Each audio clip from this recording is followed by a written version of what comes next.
So magandang hapon mga kababayan. Nandito po tayo ngayon sa Mactan, Lapu-Lapu City.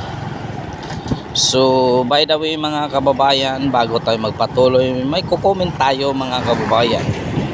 Habang tumatagal at pinipigilan ang maisog rally, mas lalong tumatapang mga kababayan. Ito ang ating comment ngayon. Kayo din kung ano mga comment ninyo, tayo susuportahan natin ang maisog rally mga kababayan, ha? Nagmo-monitor tayo kung ano ng kaganapan bawat araw ng ating bansa. So by the way mga kababayan, ito tayo ngayon, magko-comment tayo.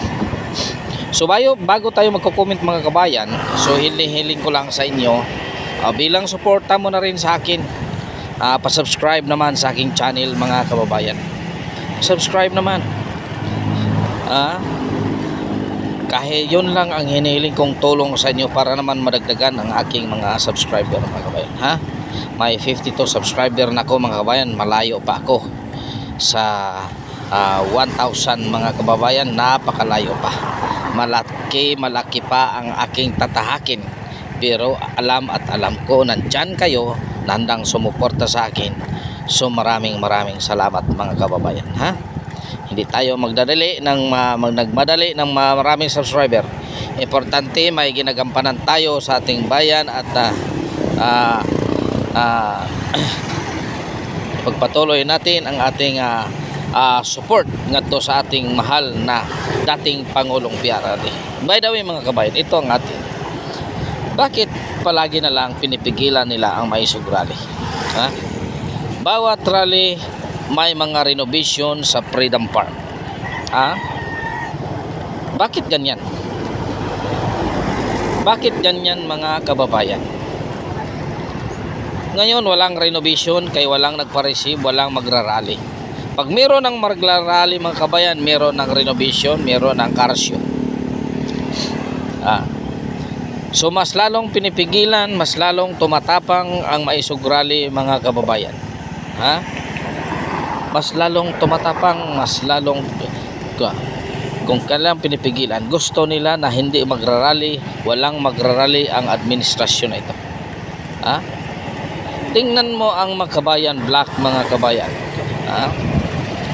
Walang rally sila kasi alam nila binibigyan sila ng pera, ha? Kasi pira lang habol nila, kaya ganyan sila kagulo. Pero ito hindi pira ang hinahabol mga kababayan.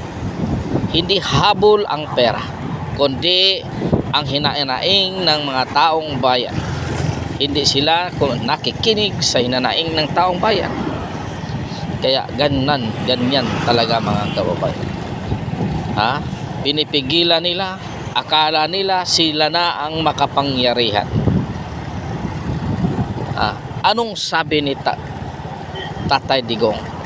Baka matulad ka sa iyong ama, ha? Ba't hindi niya ito tinitingnan? Mas nakikinig pa sa kanyang first cousin kaysa mga hinanaing ng tao mga kababayan, ha? Dapat makikinig siya, hindi lagi na lang nakikinig siya sa mga merong mali naman na mga gulhul dyan sa kanya, mali naman ang report na naabot sa kanya,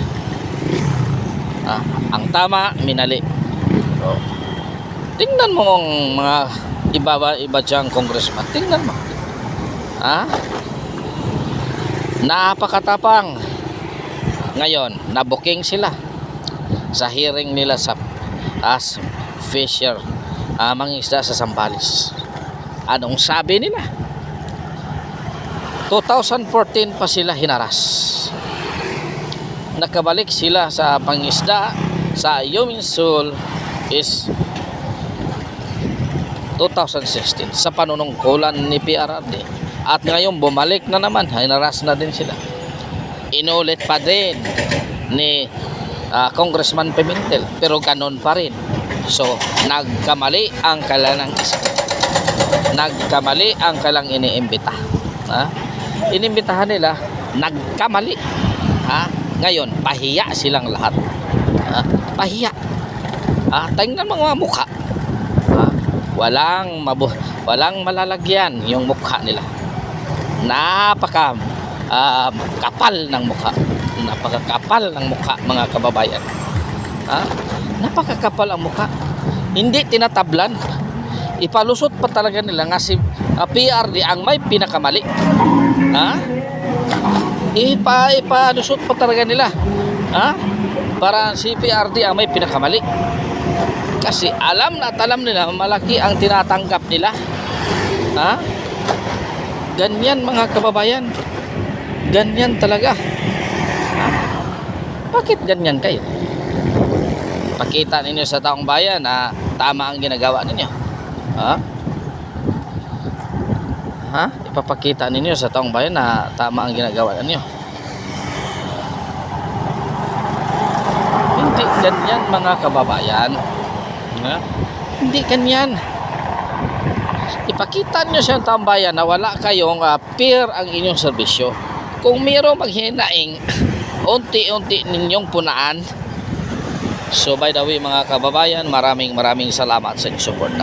Hanggang dito na lang, mga kababayan. Nandito po tayo ngayon sa Buaya, Lapu-Lapu City. Nandito po tayo ngayon, mga kababayan. Napakainit ang panahon.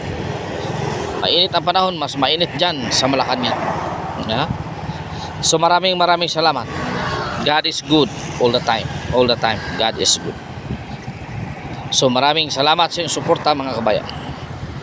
Pitching your kaninyong